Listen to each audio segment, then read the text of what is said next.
Okay, let's go again.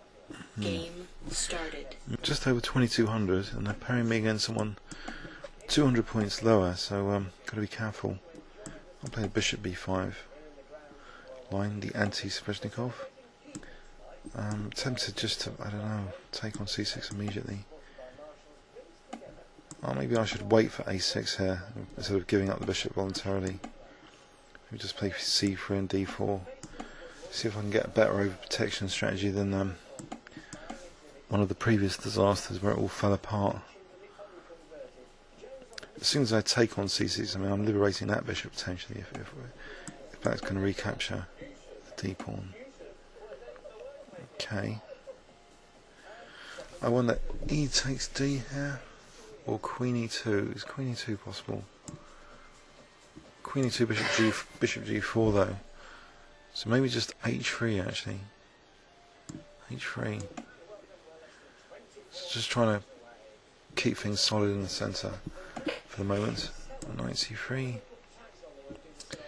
I'm not sure. Knight c3 takes and then takes on e5. So maybe knight, I don't know, a3 might be interesting. Play knight c4 next. Do I actually want to move this bishop back? Has it done anything useful by being on that square? Probably not. But maybe I'm starting to threaten bishop c6, ed and bishop e7.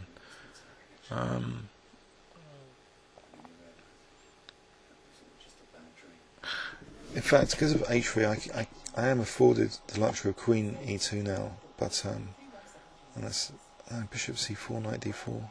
No, bishop c4 is protected at the moment. But knight moves to a5. No, let's move this knight back. That might be useful. Except knight b6 and de is going to be annoying. Oh dear. Okay. Queen d2. And d again. Well, ed and then d5. Alright, just g4. g4 and then e6. That looks tempting. Just trying to do something with this e pawn as a battering ram.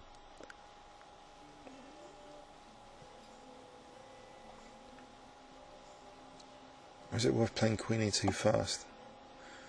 d5 here will just win a piece. Or do some damage, or is it b5 going to come up? Surely that was just a blunder, their blunder. No, it wasn't. Oh dear. Okay, can I just take on e6 and take on f7, take on c4 and ed? I don't know. Anything better here? Then bishop b3. ed. Queen d6, then d takes.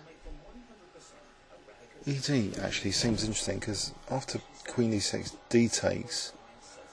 Knight takes, rook takes. If the queens get exchanged off, I think e7 is going to be weak. That's interesting. E takes d6. So there's a nasty pin on that e7 pawn. And now d takes e6. And actually, if queen d1, I don't know.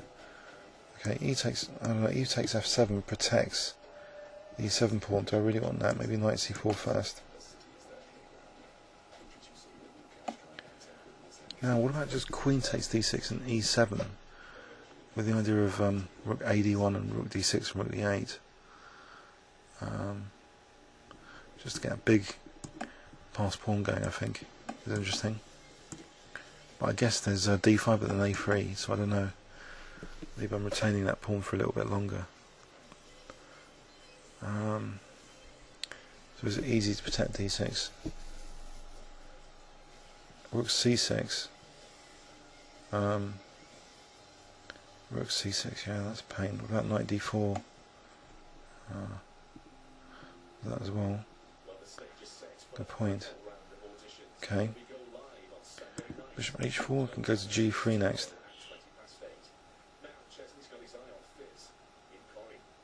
It's a pawn situation. 5, 6, 3, 4, 5. Is it worth playing a3 here? But then knight c2. Okay, I'll better take that d6 pawn. Okay, if I take on E7, actually there's knight E5 check here, isn't there? No, no. Alright, but check. It's a useful pin to have. There's potential for knight E5 if I'm not careful. Check. Okay. Let's see. Knight E5 here's not good. What about just rook A7, keeping the rook on the 7th? But what am I doing with it? Bishop G3 to D6. Oh, Bishop G3 here. Looks as though it's going to be dangerous with the idea of knight D4 coming in as well. So check. Then knight D4, getting the knight to E6. I'll be threatening rook E7 mate if the king was on E8. I think that's dangerous anyway. Knight D4. So this is interesting. Rook on the 7th and the knight and bishop coming in as well. Kind of dangerous thing. Is it dangerous enough? Have I got GF and using the G file? No. Knight G5 would threaten rook A8. So maybe actually G takes is better first, because then the pawns are a bit more split up. So G takes F5 first. Knight G5 might be H6. I don't know. G takes F. Maybe.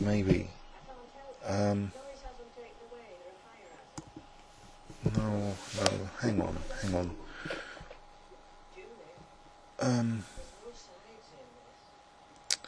That's just G5. I don't know. Maybe I should try and get the king into the attack here. I can't see. I think I'll probably need some more pieces to attack with. King's in a dangerous position.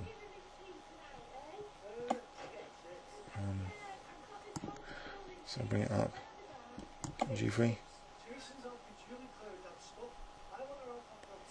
That's a bit outrageous to start attacking with the king, but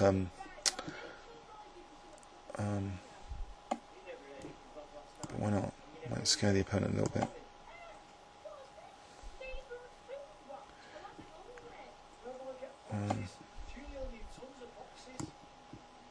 Okay. I'll get the king to H6. Check. That'll start threatening a few things. And mind you, bishop D2, so maybe not. Getting a bit too enthusiastic about the king being used as an attacking piece. Actually here though, am I threatening rook A8 and rook F8 matings? The king's actually protecting E6 kind of usefully.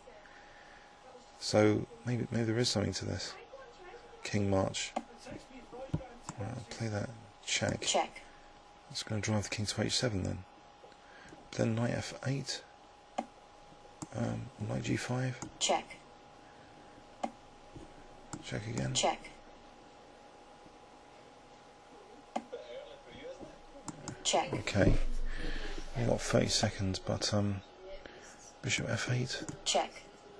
And I got bishop discovered check to win the bishop on C3 now. Check. This looks pretty tasty. Check. Bishop and rook H8 now.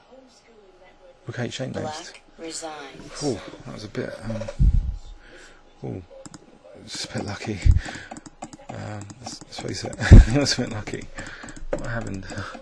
So, yeah, interesting. D5, so knight A5. Bit provocative from the opponent. So I didn't go for the F7 pawn, I just went for the passed E pawn.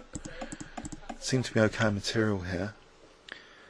No major disaster yet in the game. Check. And it seems, I don't know, the opponent's king safety was a bit weak. So this king march supported at least the knight on F5. It's critical. Knight on E6, threatening rook A8 and rook F8 mating. Check. And Check. these checks proved to be quite dangerous after all. Just winning the bishop here. Hope you enjoyed that. Please leave any comments or questions on YouTube. Thanks very much.